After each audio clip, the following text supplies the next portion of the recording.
Hi ಸ್ನೇಹಿತರೆ, welcome to our channel Mithun Raj ಅಡುಗೆ ಮನೆ. ಇವತ್ತಿನ ವಿಡಿಯೋದಲ್ಲಿ ಸ್ಪೆಷಲ್ ಆಗಿ ನಾನು ಚಿಕನ್ ಟಿಕ್ಕಾ ಫ್ರೈ ಮಾಡ್ತಾ ಇದ್ದೀನಿ.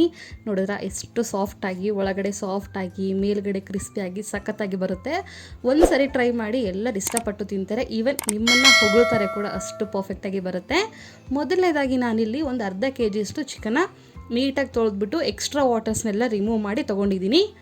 ನಾನಿಲ್ಲಿ ಮಾಡೋ ಕ್ವಾಂಟಿಟಿಗೆ ಒಂದು ಹಾಫ್ ಚಿಕನ್ ತೊಗೊಂಡಿದ್ದೀನಿ. ನಿಮಗೆ ಎಷ್ಟು ಬೇಕಾಗುತ್ತೋ ಅಷ್ಟು ತೊಗೊಳ್ಳಿ. ನೆಕ್ಸ್ಟ್ ಇದಕ್ಕೆ ಒಂದು ಸ್ವಲ್ಪ ಅರಿಶಿಣ ಪುಡಿ ಹಾಕ್ತೀನಿ. ನೆಕ್ಸ್ಟು ಸ್ವಲ್ಪ ಉಪ್ಪು ಹಾಕ್ಕೊತೀನಿ, ಇದಕ್ಕೆ ತಕ್ಕಷ್ಟು ಮಾತ್ರ.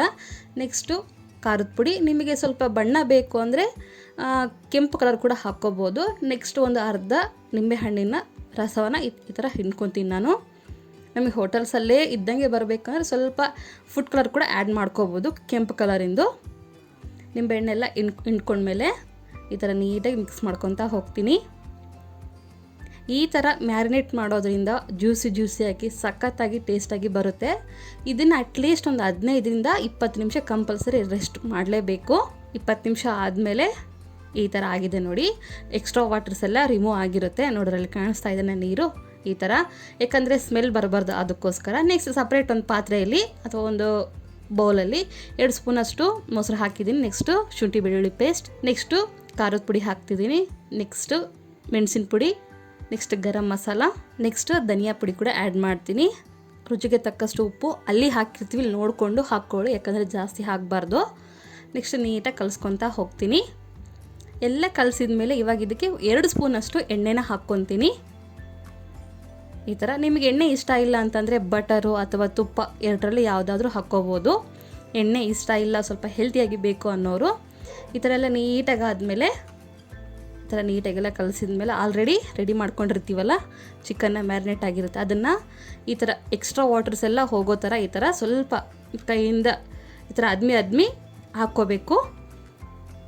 ನೋಡಿದ್ರೆ ನೀರು ಯಾವ ಥರ ಬಿಟ್ಕೊತಾ ಬಂದಿದೆ ಅಂತ. ಈ ಚಿಕನ್ನ ಇವಾಗ ಇದರಲ್ಲಿ ಹಾಕ್ತೀನಿ. ಇವಾಗ ನೀಟಾಗಿ ಮಿಕ್ಸ್ ಮಾಡ್ಕೊತಾ ಹೋಗೋಣ. ಈ ಥರ ಮಾಡೋದ್ರಿಂದ ಸಖತ್ ಟೇಸ್ಟಿಯಾಗಿ ಮತ್ತು ಒಳಗಡೆ ಸಾಫ್ಟಾಗಿ ಮೇಲ್ಗಡೆ ಕ್ರಿಸ್ಪಿಯಾಗಿ ಹೋಟೆಲ್ಸಲ್ಲಿ ಯಾವ ಥರ ಇರುತ್ತಲ್ಲ ಅದೇ ಥರನೇ ಬರುತ್ತೆ. ಹೋಟೆಲ್ಸ್ಗೆ ಹೋಗಿ ಎಕ್ಸ್ಪೆನ್ಸಿವ್ ಆಗಿ ಕೊಟ್ಟು ತಿನ್ನೋಕ್ಕಿಂತ ಮನೆಯಲ್ಲೇ ಹೆಲ್ತಿಯಾಗಿ ಮಾಡ್ಕೊಂಡು ತಿಂದರೆ ಇನ್ನೂ ಚೆನ್ನಾಗಿರುತ್ತಲ್ವ. ಎಲ್ಲವೂ ನೀಟಾಗಿ ಕಲಿಸ್ಕೊಂಡ್ಮೇಲೆ ಇದನ್ನು ಅಟ್ಲೀಸ್ಟ್ ಮಿನಿಮಮ್ 30 ಅಥವಾ 60 ಅಂದರೆ 1 ಗಂಟೆ ಫ್ರಿಜ್ಜಲ್ಲಾದರೂ ಇಟ್ಟರೆ ಚೆನ್ನಾಗಿರುತ್ತೆ. ನಿಮ್ಗೆ ಟೈಮ್ ಇಲ್ಲ ಅಂತಂದರೆ ಅಟ್ಲೀಸ್ಟ್ ಒಂದು 30 ನಿಮಿಷ ಆದರೂ ಇಡಲೇಬೇಕು ಕಂಪಲ್ಸರಿ. ಫ್ರಿಜ್ಜಿಂದ ತೆಗೆದ್ಮೇಲೆ ಸ್ವಲ್ಪ ಗಟ್ಟಿಯಾಗಿರುತ್ತೆ. ನೀಟಾಗಿ ಕಲಿಸ್ಕೊಂಡು ಇದನ್ನು ರೆಡಿ ಮಾಡ್ಕೊತೀನಿ. ನೆಕ್ಸ್ಟ್ ಇನ್ನೊಂದು ಈ ಥರ ಅಗಲದ ಕಡಾಯಿ ಇರುತ್ತಲ್ಲ, ಇದರಲ್ಲಿ ಒಂದು 2 ಸ್ಪೂನಷ್ಟು ಎಣ್ಣೆ ಹಾಕಿ ಈ ಥರ ಎಣ್ಣೆನ ಸ್ಪ್ರೆಡ್ ಮಾಡ್ಕೊತೀನಿ. ನೆನಪಿರಲಿ, ಹೈ ಫ್ಲೇಮಲ್ಲೇ ಫಸ್ಟು ಫ್ರೈ ಮಾಡ್ಕೋಬೇಕು. ನಂತರ 1 ನಿಮಿಷ ಅಥವಾ 30 ಸೆಕೆಂಡ್ ನಂತರ ಮೀಡಿಯಮ್ ಫ್ಲೇಮಲ್ಲಿ ಅಡ್ಜಸ್ಟ್ ಮಾಡ್ಕೋಬೇಕು. ನೆನಪಿರಲಿ, ಈ ಸ್ಟೆಪ್ ಮಾತ್ರ ಮರಿಬೇಡಿ. ಹೈ ಫ್ಲೇಮಲ್ಲಿ ಇಟ್ಕೊಳೋದ್ರಿಂದ ಬೇಗ ಗಟ್ಟಿ ಆಗೋದಿಲ್ಲ, ಸಾಫ್ಟಾಗಿ ಬರುತ್ತೆ. ಈ ಎಣ್ಣೆ ಪ್ಲೇಸಲ್ಲಿ ನಿಮಗೆ ಎಣ್ಣೆ ನಮಗೆ ಇಷ್ಟ ಇಲ್ಲ ಅಂದರೆ ಬಟರು ಅಥವಾ ತುಪ್ಪ ಕೂಡ ಹಾಕ್ಕೋಬೋದು. ನಾನು ಮತ್ತೆ ಹೇಳ್ತಿದ್ದೀನಿ, ಹೈ ಫ್ಲೇಮಲ್ಲಿ ಇಟ್ಕೊಂಡೇ ಮಾಡ್ಕೋಬೇಕು. ಒಂದೇ 60 ಸೆಕೆಂಡು ಅಥವಾ 45 ಸೆಕೆಂಡ್ಸ್ ಆದಮೇಲೆ ಮೀಡಿಯಮ್ ಫ್ಲೇಮಲ್ಲಿ ಇಟ್ಕೊಂಡು ಮಾಡ್ಕೊಳ್ಳಿ.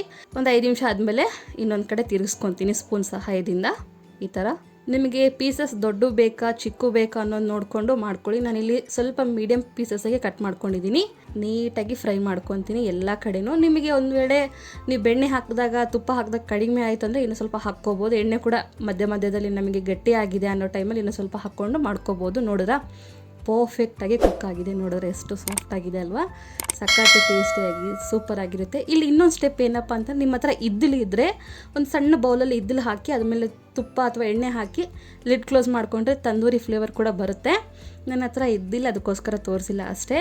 ಈ ಸ್ಟೆಪ್ಪು ಅಥವಾ ಇದ್ದಿಲು ಇದ್ದರೆ ಮಾಡ್ಕೊಳ್ಳಿ.